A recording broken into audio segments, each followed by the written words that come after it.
अंबादास टेकाळे, राहणार मोरगाव सदीजन. मी मल्टीप्रायज घेतलेलं आहे आणि बीज प्रक्रिया केलेली आहे पहिली. नंतर फॉर्निटसुद्धा वापरलेला आहे. रिझल्ट छान आलेला आहे. बरं, आपण या पिकावर मल्टीप्लायर वापरल्यानंतर तुम्हाला काय फरक जाणवते? फरक चांगला जाणवतो. चांगला म्हणजे काय, तुमचे अनुभव काय आहेत या मल्टीप्लायरचे? म्हणजे हिरवेगार हां, आणि अजूनही एवढं पाणी पडलं तर म्हणजे असं पिंगटपणा वगैरे काही नाही आहे. काही नाही. आणि तुमचा मल्टीप्लायरचा खर्च साहेब? मल्टीप्लायरचा खर्च कमी आहे, एकदम एकदम कमी आहे रासायनिकपेक्षा. रासायनिकपेक्षा कमी आहे. आणि तुमच्या शेजारचे जे सोयाबीन आहे ते क्वालिटी कशी आहे? एकदम चांगली आहे बाकीच्यापेक्षा. बाकीच्यापेक्षा तुमची क्वालिटी एकदम चांगली आहे.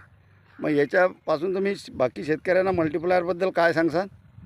मी चांगला आहे या हिशोबानंच सांगेन. बाजू.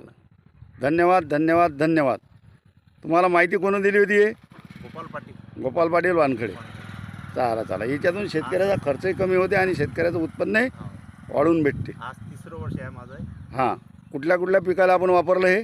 सोयाबीन पहिले कपाशीला वापरलं आणि हरभऱ्याला सुद्धा वापरलं. चला, धन्यवाद धन्यवाद धन्यवाद.